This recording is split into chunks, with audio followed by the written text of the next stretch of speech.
صحیح. اچھا تو یہ ہم اسے کیا سمجھے, اصل حقیقت کیا ہے اس کی, کہ آپ سمٹ گئے؟ نہیں, ایسا نہیں. ذات سے میرا جو چونکہ تعلق شاعری سے ہے, تو شاعری کا رشتہ جو ایسا ہے, ایک ایسی شاعری, ایک ایسا فن ہے, ایک ایسی میری مصروفیت ہے کہ مجھے ہر وقت مطالعہ رکھتی ہے گرد و پیش سے, اپنے ماحول سے, اپنے شہر سے, اپنے صوبے سے, اپنے ملک سے, قوم سے, انسانوں سے. اور اس طرح فکری وہ ایک سلسلہ جو ہے مزاج میں, وہ کائناتی مسائل سے متعلق رہتا ہے. میں سوچتا ہوں تو اس معنی میں اپنے فکر و خیال کے اعتبار سے سمٹا ہوا آدمی نہیں ہوں. میں اپنی عملی زندگی میں آپ کہنے کے سمٹ کے رہ گیا ہوں. میں 1 بجے تک بالکل میں سامنا نہیں کر سکتا روشنی کا, میری آنکھیں. تو اس لیے کہہ لیں ذہنی طور پر میں بالکل یعنی کائنات سے اور حیات سے میرا رشتہ استوار ہے. عملی زندگی میں کہتے ہیں کہ بہت شریک حیات کا بہت بڑا ہاتھ ہوتا ہے, کہ وہ ایک کامیاب انسان کو کہاں تک آگے بڑھانے میں ساتھ دیتی ہیں یا پیچھے گھسیٹ دیتی ہیں, صحیح ہٹا لیتی ہیں. تو آپ کو تو بڑی انٹلیکچوئل خاتون ملی, شریک حیات کے سے زاہدہ ہے نا. میں کہتا ہوں کہ غالباً میں بظاہر ان کا شوہر ہوں, میرے خیال میں ان کی بیوی مملن وہ میرے شوہر ہیں.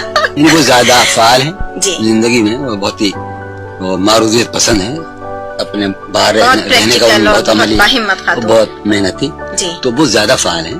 میں نسبتاً کم فعال ہوں. تو جون صاحب, آپ نے اپنے بچپن سے لے کے اب تک جو محرومی کا آپ کو ایک احساس رہا, تو آپ نے شعوری کوشش یہ نہیں کی کہ آپ کے گھر والے اور آپ کے بچے محفوظ رہیں؟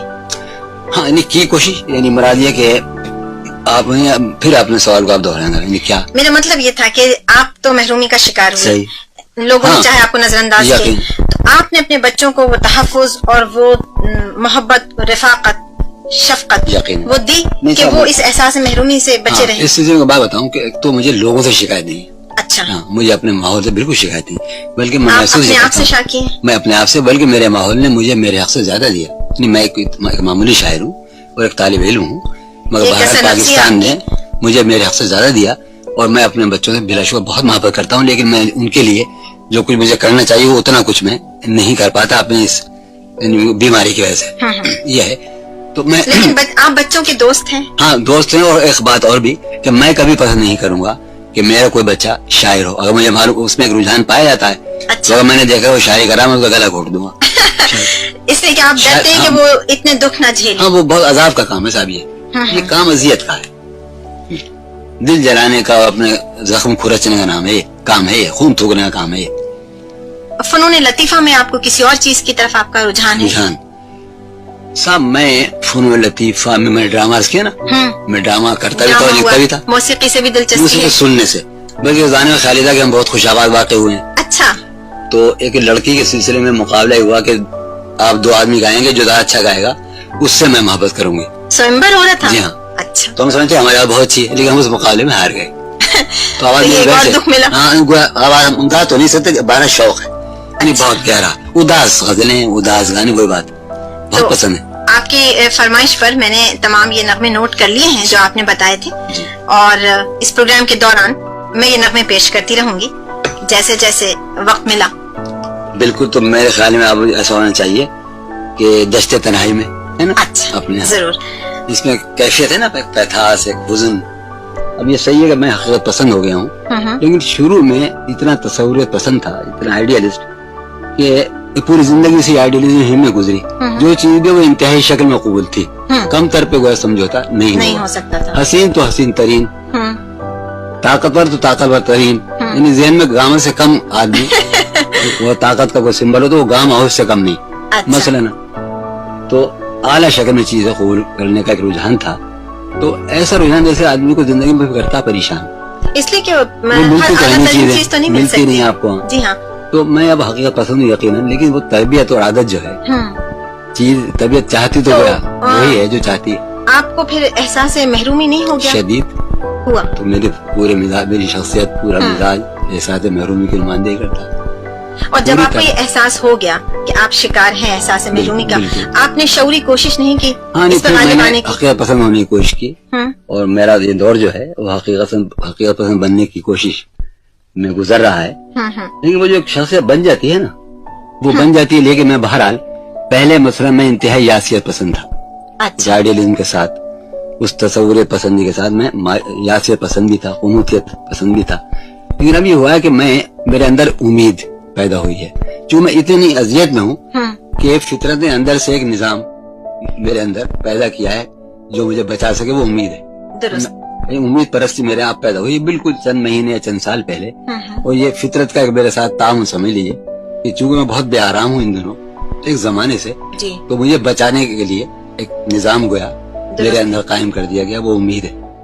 آپ نے جب انا کی خاطر کسی سے کبھی سمجھوتا نہیں کیا تو یہ چیز آپ کو آگے بڑھنے میں رکاوٹ ثابت نہیں؟ بے حد، یعنی میری میں کہہ سکتا ہوں بڑی آسانی سے کہ میں ایک ناکام آدمی ہوں. میں نے مثلاً حکومتوں میں ماشاء اللہ لگا، ماشاء اللہ کسی دور میں بھی میں نے کبھی سر نہیں جھکایا. یعنی ذرا بھی اگر میں شریک کار ہو جاتا، یعنی ان شاعروں کا ساتھ دیتا جو حکومت کے قصیدے لکھتے تھے مثلاً خان کے زمانے میں، ضیاء الحق کے زمانے میں، تو ایسا کبھی نہیں ہوا. میں نے کبھی کوئی سمجھوتا نہیں کیا، نہ افراد سے سمجھوتا کیا، نہ نظام سے، کبھی نہیں کیا. لیکن اس کا نتیجہ یقیناً یہ ہوا کہ ہر اعتبار سے آپ نے نقصان اٹھایا. تو کبھی آپ کو یہ خیال نہیں ہوا کہ ارے ذرا سی منافقت کر لیتے تو اچھی گزرتی؟ یقیناً کبھی. دیکھیے انسان میں جو اندر آدمی بہت سی حالتیں ہوتی ہیں، اور کبھی کبھی وہ سوچتا ہے کمیونگی اختیار کرے، بے ایمانی کرے، آتا ہے لمحوں میں آتا ہے، سمجھوتا کر لیتے کیا بگڑ دیتا. یعنی کون سا کراچی کا ٹریفک دھرم برہم ہو جاتا اگر آپ سمجھوتا کر لیتے. بہت سے کر رہے تھے، ہم بھی شامل ہوتے ہیں. چوک ہو رہے تو کوئی تکونا نہ ہو جاتا، مگر وہ آتا ہے لمحوں میں آتی ہے بات. لیکن بس وہ چونکہ شخصیت بن جاتی ہے نا، وہ جو آپ کا کردار بن گیا جو بن گیا تو پھر وہ آپ سے. اچھا یہ بتائیے کہ آپ کے بچپن کا دور گزرا، شاعری کا دور آپ کا شروع ہوا، تو شاعری کا آپ اپنا عروج کا زمانہ کون سا قرار دیں گے؟ اگر میں یہ کہوں پہلے کہ شاعری کا دور شروع ہوا تو شعر کہنے شروع کر دیے، کیونکہ ماحول میں ہمارے والد بھی شاعر تھے، ہمارے بھائی بھی، یعنی ماحول یہ تھا، دادا پردادا سبھی شاعر ادیب تھے، تو شاعر ہونے میں بڑی آسانی ہوئی. انہیں ڈسکور نہیں کرنا پڑا، کتنے شعبے کو دریافت کرنے میں وقت نہیں لگا، یہ ہو گیا. پھر اس کے بعد میں ڈرامے کی طرف چلا گیا. ڈرامے میں نثر بھی ہوتی ہے اور منظور حصے بھی ہوتے ہیں. وہ ہمارے یہاں برادری میں ایک انجمن تھی، بزم حقنما، کلب تھا ڈرامے کا کلب تھا، تو وہ مسلم تاریخ سے متعلق ڈرامے اسٹیج کرتا تھا. اچھا بہت شاندار ڈرامے، بڑا مسلح قسم کا اسٹیج تھا، جیسے کہ بمبئی آپ کے کلکتے کے تھیٹر کمپنیاں ہوتی تھی، اتنا ہی ساز و سامان تھا اس بزم حقنما کے پاس.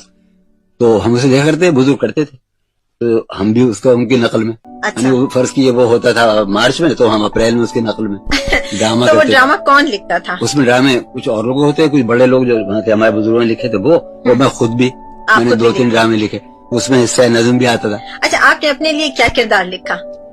میں عام طور پر گویا میں اس کا ڈائریکٹر بھی تھا، یہ بتاؤں آپ کو. انجمن نام سے شروع میں جب گلیوں سے گزرتا تھا تو مجھے شاعر کے طور پر نہیں پہچانتے تھے لڑکے، یہ لڑکیاں گلی میں کو گزرا ہے، وہ جا رہے ہیں جون لیا جون، وہ جو اداکار ڈرامے میں جو پارٹ کیا تھا. اچھا تو 200-250 آدمی مجھے اس طرح پہچانتے تھے. تو آپ سے میں پوچھی تھی کہ آپ اپنے لیے کیا کردار منتخب کرتے تھے؟ وہ کردار مرکزی ہوتا ہے ہیرو. اب میں چاہ رہی تھی کہ ادب کے حوالے سے تھوڑی سی بات کریں. آپ اتنا فلسفہ آپ نے پڑھا، فلسفہ سوچتے ہیں، فلسفہ بولتے ہیں آپ، اور انتہائی ادبی رنگ آپ کی شخصیت پہ بھی ہے، تحریر میں بھی ہے. یہ آپ نے ڈائجسٹ کی طرف کیوں آ گئے، کیوں نکالا؟ ہاں لوگ تو یہ کہتے ہیں کہ یہ غیر ادبی چیز ہے. صحیح. ہمارا علمی اور ادبی پرچہ تھا وہ، دراصل آپ نے اگر دیکھا ہو تو خالص علمی اور ادبی تھا. لیکن ہم نے دیکھا کہ وہ ہم سے قارئین کے وسیع حلقے تک نہیں پہنچا پاتے. زبان و ادب سے بالکل دلچسپی نہیں تھی، یعنی نیا کچھ ہوتا. ہم نے چاہا کہ ہونا چاہیے کوئی افادیت تو ہو، جو ہم کام کر رہے ہیں پہنچنا بھی چاہیے لوگوں تک، اس کی کچھ تو اس کا اثر تو نکلنا چاہیے. لہٰذا ہم نے اسے دلکش بنانے کے لیے اور مقبول بنانے کے لیے اسے رنگا رنگ کر دیا. یعنی اس میں مثلا معاشیات بھی، سیاسیات بھی، سائنس بھی، کہانیاں بھی، یہ ہوا. اور ہم نے سائز بدل دیا، کیونکہ یہ سائز مقبول سائز ہے، ڈائریکٹر سائز ہوتا ہے. سیاست بھی ہوتی تھی، نفسیات بھی، تو ہم نے اس طرح پرچہ نکالا تھا. لیکن آخر میں اب جو ڈائجسٹ نکلتے ہیں آج کل وہ صرف اس میں کہانیاں ہوتی ہیں. جی ہاں، ہم نے جو نکالا تھا نا وہ رنگا رنگ تھا. اور آپ نے اس میں ایک کوئی مخصوص معیار مد نظر رکھا جسے آپ نہیں گرنے دیا؟ اس میں ہم بہترین کہانیاں چھاپنا چاہتے تھے. نفسیاتوں کو مضمون ہے تو وہ ماہرانہ مضمون ہونا چاہیے. کوئی انٹرویو ہے تو کسی ذمہ دار سیاسی شخصیت سے وہ انٹرویو ہونا چاہیے. تو اس طرح کا ہم نے پرچہ نکالا. یہ آپ کے پرچے میں بھی اور آپ کی تحریروں میں بھی فلسفے کا رنگ بہت ہے، اور بلکہ جب بھی میں نے آپ کو سنا تو گفتگو میں بھی ہے، لیکن شاعری میں نے دیکھا کہ آپ اس قدر سہل شاعری کرتے ہیں کہ عام فہم بھی ہو جاتی ہے وہ، تو اس میں کیوں نہیں وہ ہاں صاحب میرے ساتھ یہ قصہ ہے مشکل پسندی کیوں نہیں ہے؟ مشاعر ہوتا کیا ہے کہ مشاعر جو ہم کلام سناتے ہیں مشاعرے میں، تو میں شاید اور لوگ اس کا خیال نہ رکھتے ہوں، مگر میں اس بات کا خیال رکھتا ہوں کہ ہم آئے ہیں، لوگ بیٹھے ہیں اتنی دیر سے، رات کالی کر رہے ہیں، تو جو سنایا جائے وہ ان تک پہنچنا چاہیے۔ تو میں اپنی غزلوں میں سے ان غزلوں کا انتخاب کرتا ہوں جو آسانی سے سمجھ میں آ جائیں۔ اچھا ہوتا کیا ہے کہ جن لوگوں نے مجھے مشاعروں میں سنا ہے، مطلب یہ کہ مڈل ایسٹ میں جو میرے سننے والے ہیں یا یورپ میں جنہوں نے سنا ہے یا کیسٹوں پر سنتے ہیں، وہ سمجھتے ہیں بہت آسان شاعر۔ عام آپ کے بارے میں تاثر مجروح صاحب نے میرے بارے میں رائے دی اور بہت ہی مبالغہ میں بہت تعریف، بہت ہی سہل اور بہت ہی سہل ممتنع کمال ہے۔ تو میں مجروح بھائی میرا آپ ذرا پڑھ لیجیے کلام اور بھی جو میرا مجموعہ آنے والا ہے، تو یہ بالکل ایک رخی ہے، یہ رائے یہ مکمل نہیں ہے، مکمل طور پر صحیح نہیں ہے، ویسے یہ رائے قائم کرنے میں آپ کا ہاتھ ہے، میرا ہاتھ ہے بالکل۔ جو میں سناتا وہ غزلیں ہوں تو ظاہر آسان، اچھا آسان کا مطلب یہ نہیں ہے کہ آسان شاعری بہت مشکل شاعری ہوتی ہے، بہت مشکل، یہ مجھے معلوم ہے، بہت مشکل ہوتی ہے۔ اب مجھے کوئی ٹوکتا بھی نہیں، یہی ہوتا ہے خاندان میں، کیا بہت اب یہ بہت آسان ہے جی، لیکن بڑی گہری بات اور بہت اچھی بات ہے۔ اچھا اور چلے ہم نے آپ کی شاعری پہ بات کی، ادب کے حوالے سے بات ہوئی، اب ذاتی زندگی کے بارے میں آپ مجھے کچھ بتائیے کہ ذاتی زندگی میں آپ کو سب سے زیادہ کس بھائی نے متاثر کیا؟ ماشاءاللہ آپ ایسے علمی ادبی گھرانے سے آپ کا تعلق ہے کہ خانہ ہم آفتاب آپ کی محبت ہے۔ اصل میں ہمارے والد سب سے زیادہ انہوں نے متاثر کیا، وہ دن بھر لکھتے تھے اور ان کا تعلق مذاہب عالم کی تحقیق سے بھی تھا اور علم حیض سے بھی تھا، تاریخ اسلام متعدد کئی زبانیں جانتے تھے۔ اور پھر ہمارے بڑے بھائی رئیس صاحب جنہیں مرحوم کہنا پڑ رہا ہے، تو وہ بڑے قادر الکلام شاعر، بہت خوبصورت بے پناہ قادر الکلام، اور انہوں نے پاکستان بننے سے پہلے کئی برس پہلے ایسے شعر کہتے کہ آج آپ اس وقت آپ سنتی تو آپ کو حیرت ہوتی، آج تو پاکستان بن چکا ہے۔ بس دیکھیے ان کا شعر کہ یاد رکھنا وقت کا فرمان ٹل سکتا نہیں، موت ٹل سکتی ہے، پاکستان ٹل سکتا ہے۔ اگر سن 43 میں یہ بات آپ کہیں، یہ یقین نہیں آتا انگریز چلا جائے گا بڑے صغیر سے، اس وقت یہ شاعر یہ کہہ رہا ہے، تو یہ تو ایسا لگتا ہے کہ جو علم نجوم اور اس وقت بالکل تعلق نہیں دوں گا، وہ فقط شاعر ہے، یہ تو 15-20 برس پہلے کی بات، وہ خالص شاعر۔ دوسرے شعر انہوں نے کہا 1 برس پہلے کہ عید کے موقع پر کہ اے مہ نو کاش اتنا ہو تیرے امکان میں، سال آئندہ ہو اپنی عید پاکستان میں، تو یہی ہوا بھی۔ تو میں ان سے بہت متاثر تھا کیونکہ بہت خوبصورت، بہت وسیع ان کا مطالعہ، بہت شاندار شاعری وہ کرتے تھے زمانے میں، سیاسی قومی شاعری، تو وہ بہت متاثر کرتے تھے۔ مطلب ذرا ایک لمحے میں انہوں نے 1 منٹ میں 2 شعر کہہ دیے، تو یہ دیکھ کر ان کے قادر کلامی طبیعت بہت متاثر ہوتی تھی۔ پھر ہمارے فلسفے کے زیادہ تعلق ہے ہمارے مجرے بھائی سے محمد تقی، وہ ہر وقت فلسفے میں مصروف رہتے تھے، تو یہ دونوں چیزیں میرے بیک وقت مجھ پر اثر انداز ہوئی، شاعری بھی اور فلسفہ بھی، اور میں فلسفیوں اور شاعروں کو ایک طرح سے اپنا مثالیہ سمجھنے لگا۔ تو شاعری میں آپ نے کیا اصلاح لی رئیس صاحب؟ نہیں ان سے تو نہیں، میں نے بابا سے اصلاح لی، کیونکہ وہ بھی بابا ہی کے شاگرد تھے۔ آپ کے والد صاحب کا کوئی کلام شائع ہوا؟ ہاں اصل میں شاید آپ آگے سوال کریں تو اس کا جواب میں اس وقت دوں گا، ان کی کچھ چیزیں شائع ہوئی، لیکن ان کی شاعری کچھ نظم شائع رسالوں میں لیکن مجموعے کی شکل میں نہیں شائع ہوا، تو یہ میرا بہت بڑا دکھ ہے۔ ہاں آپ بھی بہت عرصے بعد مجموعہ آپ نے ترتیب دیا ہے اور اب ہم سن رہے ہیں کہ منظر عام پہ آنے والا ہے، تو دیکھیے بالکل مربوط بات ہو گئی جی۔ اصل میں طالبہ صاحبہ قصہ کیا ہے کہ میں نے ایک شخص کو دیکھا کہ جب میری آنکھ کھلی تو وہ لکھ رہا ہے، جب میں سو رہا ہوں اور رات کو آنکھ کھلی فرض کی گیا تو بچہ سویرے سے ہوتا ہے، تو دیکھا کہ 11 بجے وہ لکھ رہے ہیں ہمارے والد۔ اچھا ان کا تو مجموعہ نہیں چھپا، اور اس کی کیا وجہ ہوئی؟ اس نے ممکن ہے میری ذمہ داری ہو، میری غیر ذمہ داری ہو کہ وہ سامنے چیزیں نہیں آ سکی، لیکن 12 ان کا کلام نہیں چھپا۔ ہوا یہ تھا کہ انہوں نے جو 2-3 بیاضیں بنائی تھی، کوئی 5-6 شعر تھے ان میں، وہ کوئی دوست لے گیا اور کوئی لوٹ کے نہیں آئی۔ تو میں سمجھتا ہوں کہ میرے باپ کا کلام نہیں چھپا تو میرا کیوں چھپے، اور میں سمجھتا ہوں بڑی حد تک میری ذمہ داری بھی ہے، تو میں اپنے آپ کو سزا دے رہا ہوں ایک طرح سے۔ یہ آپ کیوں آخر خود اذیتی کے شکار ہیں کہ آپ ہر چیز کی سزا؟ میرا پہلا مجموعہ 25 برس پہلے آنا چاہیے تھا جو اب آ رہا ہے، پھر میں نے قابو پایا کہ بھائی چلو ایسا ہے کہ تمہارے باپ کا کلام نہیں چھپا تو تم بہرحال اپنے باپ کے بیٹے ہو, تم نے وہ بہرحال اگر محفوظ ہو جائیں تمہارے نام کے ساتھ تو یہ ایسی ایک دکھ کسی بات ہے, مجھے بڑا ایسا جرم ہوتا ہے جب میں نے کبھی اشاعت کے اپنے کلام کے 10 سالوں میں بھیجتا ہوں اور نہ بدوان چھپا تھا, بہرحال آ رہا ہے. یہ بہت خوشی کی بات ہوگی کیونکہ بہت سے لوگوں کو انتظار تھا, اور آج آپ نے ایک نئے رخ کا اظہار کیا ہے کہ شاعری میں نہ صرف سہل پسندی بلکہ گہرائی اور مشکل پسندی بھی ہے. تو اب جب مجموعہ ہم دیکھیں گے نہیں, میں نے یہ کہنا چاہا کہ میں نے آسان شعری نہیں کہے تو میں آسان شعر بھی کہے, لیکن بہرحال وہ شعر بھی جو زبان کے اعتبار سے بہت زیادہ سہل نہیں ہے جی, وہ میرے کلام کا غالب حصہ ہے.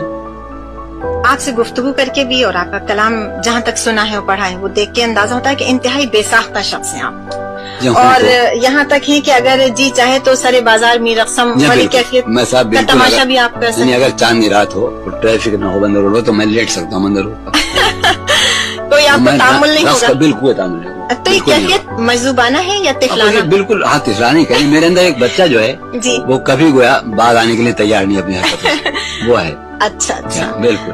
تو پارا صفت بھی آپ ہیں اتنے, اور بچپنا بھی ہے آپ میں, اور اتنا حزن اور اداسی بھی ہے, یہ یکجا کیسے ہو گئے؟ دیکھیے جو آدمی تصور پسند ہو اور جو بچہ ہو جو دنیا چاہتی ہے اسے پختہ ہونا چاہیے, اور وہ دنیا سے وہ معاملہ کرتا ہو جو بچے کرتے ہیں زندگی سے معاملہ, تو وہ تو ناکام ہوگا بھی, اسے تو اداسی محسوس ہوگی, اس کا معاملہ تو زندگی سے نہیں ہو سکے گا. آپ کو نقصان آپ کی ضد نے پہنچایا؟ ہاں, ضد نے, آئیڈیلزم نے, آدرش کی تلاش نے. اچھا جون صاحب, آپ کی تحریریں جب دیکھی, میں نے پڑھی, تو مجھے کبھی کبھی احساس ہوا کہ میں شاید عہد بابل کے کسی شخص کی سن رہی ہوں. ہاں, اس سے آپ صحیح فرما لیں. آپ خود کو کس زمانے کا آدمی سمجھتے ہیں؟ سمجھیے کہ جب میں لڑکپنی کی بات ہے, ہمارے والد دراصل ایک خاص فضا میں رہتے تھے, قدیم بابل, عہد نامہ عتیق, اولڈ ٹیسٹامنٹ, اس طرح کی فضا تھی چونکہ ان کی. وہ با معاملات بہت جدید تھے, اسٹرانومی کے آدمی تھے وہ, تو وہ تمام قصے سنتا تھا, جند اوسطا, عہد نامہ عتیق, ہندوستانی گویا مذہبی کتابیں. تو میں بابل سے اور عراق کے اس علاقے سے بہت متاثر ہوتا تھا, اور میں گویا بر صغیر میں نہیں رہتا ذہنی طور پر, میں ذہنی طور پر بابل میں رہتا تھا. بابل کے باغوں میں, معلق باغ, ان کے گویا نیچے سے گزر رہا ہوتا تھا, اس پر لکھا بھی میں نے. اچھا یہ بتائیے کہ کبھی تو آپ اتنے قدیم لگتے ہیں اور کبھی آپ اس خطرناک حد تک جدید ہوتے ہیں کہ یہ لگتا ہے کہ ہم بہت پیچھے ہیں, آپ کسی بہت آگے آنے والے زمانے کے شخص. تعداد کہہ لیں یا اسے آپ تاریخی اور تہذیبی تسلسل کا تقاضا کہہ لیں کہ ایک تسلسل ہے میرے جو قدیم اور جدید کا, جو ٹوٹ نہیں پاتا ہے رشتہ. آپ کو لگتا ہے کبھی کبھی کہ آپ اس زمانے میں مسفٹ ہیں؟ ہاں, مجھے محسوس ہوتا ہے کہ کبھی سوچتا ہوں کہ مجھے ہونا چاہیے تھا 4 صدی ہجری میں, وہ کبھی سوچتا ہوں کہ مجھے 24ویں صدی میں ہونا چاہیے. یعنی اس دور میں جہاں میں ہوں, میں اپنے آپ کو نہ ہم آہنگ پاتا ہوں. آپ کا اسٹار کیا ہے؟ اسٹار میرا کیا ہے, 14 دسمبر ہے میری پیدائش, تو کیا ہونا چاہیے. تو اب یہ اچھا, یہ جو اسٹار سوال کیا آپ نے, یہ بالکل جدید سوال ہے. یہ تقسیم کے بعد یہ سلسلے شروع ہوئے. اس زمانے میں ہمارے بزرگ جو تھے, جو نوجوان اس زمانے ہوتے تھے, انہیں اوہام سمجھتے تھے کہ آپ کا اسٹار کیا ہے, آپ ذرا ہاتھ دکھائیے. آزادی سے پہلے ایک بڑی روشن خیالی تھی.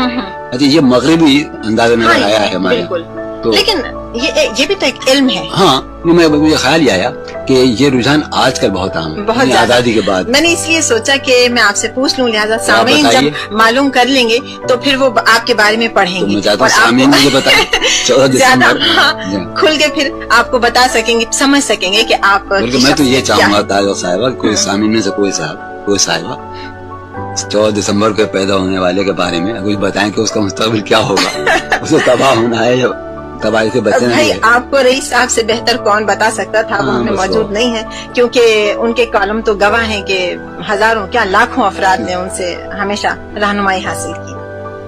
پسندیدہ آپ کا رنگ, موسم اور خوشبو کیا ہے؟ صاحب موسم پہلے بتاؤں, مجھے انتہائی پسند ہے مارچ سے لے کر جو موسم شروع ہوتا ہے جون تک, 15 جون, اور مجھے برسات سے چڑ ہے, جاڑوں سے چڑ ہے. مجھے گرمی لو جو ہے, میں رقص کرنے کی جگہ گلیوں میں, یعنی میں کبھی نہیں, تمام دروازے بند ہیں, کھڑکیاں بند ہیں, اور شائیں اور لو چلی نا, میں چپکے سے نکلا اور گلی میں پہنچ گیا, اور لڑکوں کو بھی کسی طرح نکال لیے گھر سے, ٹہل لیں. یعنی مجھے گرمیوں کی دوپہر ایسی لگتی ہے جیسے چاندنی رات. آپ کی مزاجی کیفیت ایسی تو نہیں کہ کہتے ہیں کہ جب لو چلتی ہے تو پانی ٹھنڈا ہو جاتا ہے؟ ہاں, آپ کی مزاجی کیفیت میں تو مجھے ایسا آہنگ نظر آتا تھا کہ اس پر وجد کرنا چاہیے, رقص کرنا چاہیے. جانے کی مجھے گرمیوں کا موسم بہت ہی پسند ہے. ہوں میں 14 دسمبر کی پیدائش جاڑوں کی. جی, تو آپ نے مجھ سے یہ بھی ذکر کیا تھا کہ آپ منصور حلاج کی سے بہت متاثر ہیں. اصل میں اللہ کی شخصیت بڑا ہی عجیب شخصیت رہی ہے. ہمارے خط و ادب میں, اردو میں, سندھی میں, پنجابی, ہماری جو زبانیں ان میں اس کا کردار شاعری میں بہت ابھر کے سامنے آیا ہے. اور وہ کہ نمونہ ہے وہ اس آزادی رائے کا, ایک بغاوت کا, ایک جب سرمستی و قلندری کا. تو اس پر میں نے پڑھنا چاہا, پڑھا اور اس کی کتابوں کا ترجمہ کیا, اس کی تشریح لکھی. اور اپنے طور پر بھی میں نے حلاج کی زندگی پہ کتاب لکھی ہے, باغی صوفی حلاج. اس میں میں نے کافی کام کیا. کتاب التواسین ان کی بہت شاندار کتاب ہے, اس کا ترجمہ کیا اپنے شوق میں. اور ایک حلاج کے بارے میں کتاب ہے جو ان کے ساتھیوں نے چشمدید واقعات لکھے ہیں, اس کا بھی ترجمہ کیا میں نے, اخبار الحلاج. دراصل یہ جو آپ نے بگولوں کے رقص کی بات کی اور گرم موسم آپ کو پسند نہیں, پتہ نہیں کیوں میرے ذہن میں فوراً منصور حلاج کا خیال آ گیا. اس کے علاوہ آپ سے بات کر کے یہ احساس ہوتا ہے کہ آپ برا مت مانیے گا اس سوال کا, لیکن مجھے لگتا ہے کہ خدا نخواستہ اگر اسی کیفیت میں آپ کی آئندہ زندگی بھی چلتی رہی تو آپ خودکشی نہ کر لیں. ہاں, میں جس اذیت سے 2-4 رہتا ہوں, میں رات بھر جاگتا ہوں, ایک ایسی بیماری ہے. میں نے کئی مرتبہ کوشش کی. ہاں بالکل کوشش کی, بس وہ آخری لمحے پر میں پیچھے ہٹ گیا. اور میرا اپنا خیال یہ ہے کہ اگر میں نے منطق اور فلسفہ نہ پڑھا ہوتا, یعنی میری پوری کو ایک زندگی کا طویل حصہ, مثلا میں نے کل تک بھی مطالعہ کیا فلسفے کا کی زندگی کی طرح, یعنی میری عقلی طور پر تربیت نہ ہوئی ہوتی, عقلیت پسندانہ, ریشنلزم, تو میں یقیناً خودکشی کر لیتا اگر صرف میں شاعر ہوتا. کئی مرتبہ آپ کو سنبھال لیا. ہاں, وہ سوچ بچار کا کرنا, غور و خوض کرنے کی ایک عادت جو ہے, اسے کہا بھائی میں نے سوچا کہ جب ایک کام فطرت خود ہی انجام دے گی, آپ کو مرنا ہی ہے جب, تو دوسروں کام خود کیوں کر رہے ہیں. لیکن یہ آخری لمحے پر آتا ہے خیال. 2-3 مرتبہ میں نے, جو میں دوائیں کھاتا ہوں نیند کی, تو پھنس کے 2 گولیوں سے نہیں آتی ہے, تو میں نے سوچا کہ 10 کھا لوں اور پاپ کر لے, مر جاؤں. نیند کیوں نہیں آتی؟ پر نیند کیوں رات بھر نہیں آتی, وہ قصہ یہ ہے کہ عجیب واقعہ وہ سنبھالتا ہے میرے ساتھ. جی عرض کروں کیا؟ ضرور. اس زمانے میں اردو بورڈ میں ایک لغت نویس کے حیثیت سے کام کرتا تھا, اور اپنے طور پر فلسفے سے متعلق لکھتا پڑھتا رہتا تھا. تو اردو بورڈ سے میں آتا 1:30 بجے واپس, پھر کھانا کر کے آرام کرتا تھا. پھر کوئی 3 بجے سے لے کر 6 بجے تک میں فلسفے سے متعلق لکھتا رہتا تھا. 6 بجے کے بعد غیر ارادی طور پر, یہ 72 کی بات ہے, غیر ارادی طور پر میرے اندر ایک سیلاب آتا تھا شاعری.